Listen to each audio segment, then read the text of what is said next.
C'est là, bonjour, bonsoir et bienvenue dans cette petite vidéo de test de jeu avec un petit jeu mobile. Cette fois-ci on parle de la licence Fairy Tail. Oui, vous avez bien entendu, un jeu mobile est sorti chez nous localisé en Europe avec une traduction anglaise et il s'agit de Fairy Tail Fierce Fight, développé par des Chinois, voilà, par une boîte hongkongaise, mais ça fait quand même plaisir, même si les seuls jeux qu'on ait, les seuls bons jeux en tout cas, parce que je parlerai pas du jeu console, hein, bien sûr, sont des jeux essentiellement chinois. Ça fait quand même plaisir d'avoir un jeu mobile, et je vous en fais une très rapide présentation. Donc on est face à un RPG gacha, dans laquelle vous faites équipe avec 3 mages, vous refaites l'histoire telle qu'on vous la connaissez, vous équipez vos personnages, vous pouvez invoquer sur des portails grâce à des shops de bière, ouais c'est très marrant, il faut bien en trouver de nouvelles idées comme ça. Vous pouvez faire de l'arène, vous pouvez faire des petits trucs supplémentaires pour avoir des équipements, pour avoir des trucs pour améliorer votre personnage. J'ai pas trop compris le système de montage de niveau, mais c'est un peu complexe.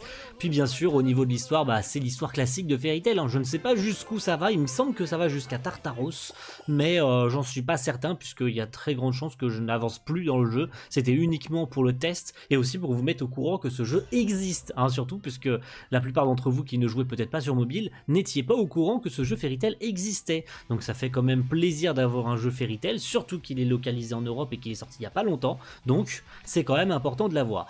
Donc comment fonctionne le système de gameplay ? On dirait en fait un Dynasty Warrior, c'est aussi simple que ça, c'est-à-dire que vous vous retrouvez dans une arène et vous avez plein d'ennemis à dégommer jusqu'à ce que la mission se termine. Tout simplement, voilà, vous êtes dans une arène, soit vous combattez solo, soit dans certains modes de jeu, vous êtes à 3, voilà, vous êtes directement avec vos équipiers, donc bien sûr R, SR, SSR, UR, vous pouvez les équiper, je suppose, d'équipements SR, SSR que vous pouvez monter jusqu'à je sais pas quel niveau encore, mais moi il me semble que je les ai montés jusqu'au niveau 15 actuellement. Vous pouvez bien sûr monter le niveau de vos sorts, vous pouvez augmenter pas mal d'autres trucs, mais comme je ne suis pas encore arrivé à là, il faut aller bien plus loin encore dans le jeu pour monter tout un tas de trucs. Il y a plein de trucs que j'ai pas encore débloqués à cet endroit là du jeu, puisqu'au moment où j'ai tourné ce gameplay j'étais encore à l'arc de Galuna, donc pas grand chose à dire de plus, hein, je vous ai dit, hein, vous êtes dans une arène, vous dégommez des adversaires, vous avez aussi un autre petit truc qui diffère, c'est-à-dire que l'ennemi va avancer jusqu'à un objectif et vous avez un temps limite pour le dégommer. Voilà, c'est aussi simple que ça. Et vous aviez aussi un autre mode de jeu dans lequel vous devez protéger un personnage pendant un temps limité. Il me semble que c'est vous avez un timer et vous devez survivre le plus longtemps possible en protégeant le personnage en question. Si sa vie tombe à 0, c'est finito. Vous n'avez plus à vous pouvez plus continuer, hein, tout simplement, c'est fin de la partie. Vous avez aussi un quiz où vous faites du multijoueur, hein, c'est-à-dire qu'on vous pose une question, vous vous mettez à gauche, à droite. Si vous vous faites puncher, c'est fini, fin de la game. Mais comme tout est en anglais, les questions sont en anglais, bon, c'est un peu pourri. Je vous ai dit, il y a de l'arène, donc vous pouvez obtenir des points qui vous feront monter dans les classements, mais qui en a quelque chose à foutre de ce genre de truc. Moi personnellement, ça ne m'intéresse pas du tout, même si c'est du faux multijoueur, hein, voilà, il n'y a pas à tergiverser pendant 300 ans, c'est vraiment du faux multi, mais ça reste quand même sympa à jouer quand même s'il suffit juste d'appuyer sur des boutons et de bourriner les attaques. Le jeu est doublé en japonais, et quand vous obtenez d'ailleurs les personnages, vous pouvez voir leur nom de leur seiyuu en japonais. Ça c'est très bien aussi qu'ils aient fait ce système là. Il me semble pas qu'il y ait 8 milliards de personnages jouables pour le moment, ça doit se résumer à peu près jusque l'arc peut-être de la tour du paradis ou un truc comme ça.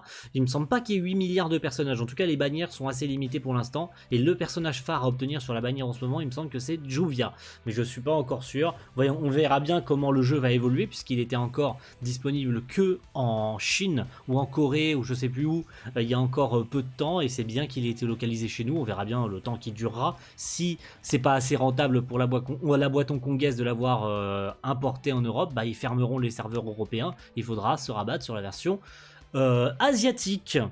Mais voilà, est-ce que j'ai besoin d'ajouter plus de trucs en ce qui concerne le jeu ? Je pense que je vais vous laisser peut-être contempler le reste du gameplay, c'est-à-dire un peu plus de la moitié de la vidéo qui reste, histoire que vous voyez un petit peu par vos yeux, sans que je vous emmerde avec ma voix insupportable, le reste du gameplay, et qui sera, je pense, essentiellement du combat, où je pense que vous aurez vu d'ailleurs un petit passage de quiz ou de conneries, mais voilà, je vous laisse contempler le reste du gameplay, je vous laisse en profiter.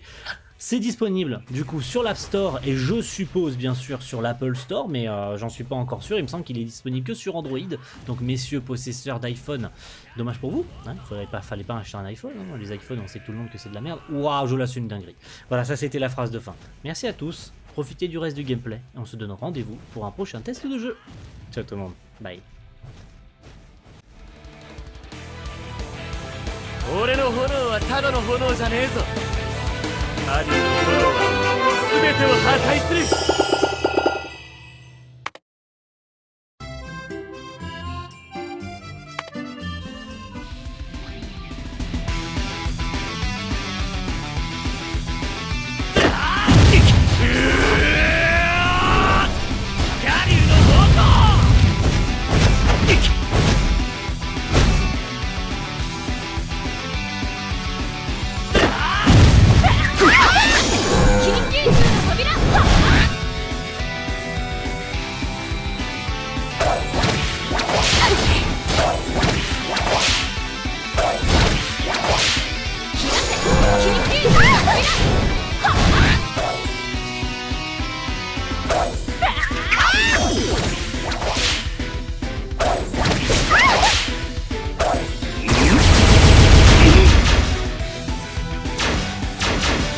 信じた道を進め。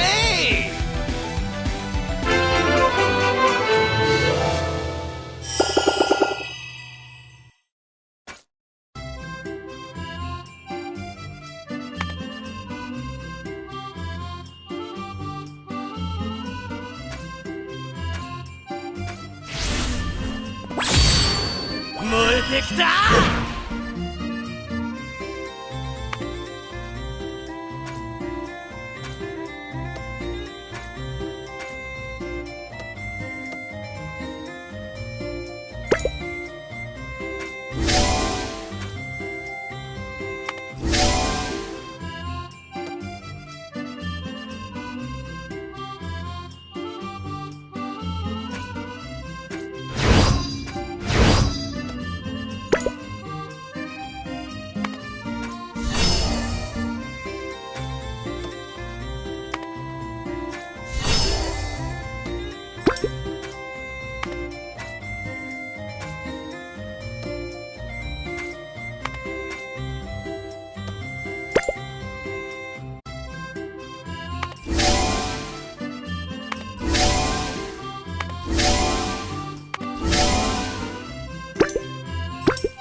燃えてきた。死神の身の程知らずのハエどもにアイゼンバルクの闇の力。皆さんの役に立つサポートの魔法いっぱい使えます。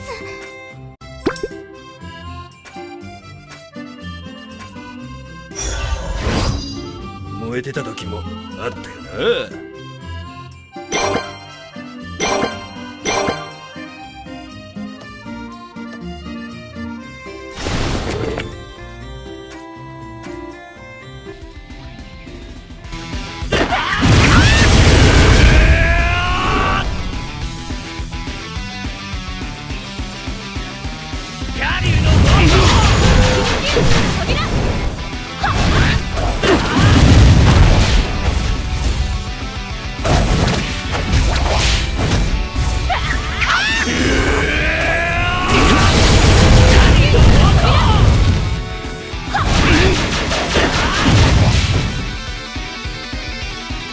俺の炎はただの炎じゃねえぞ。神の炎は全てを破壊する。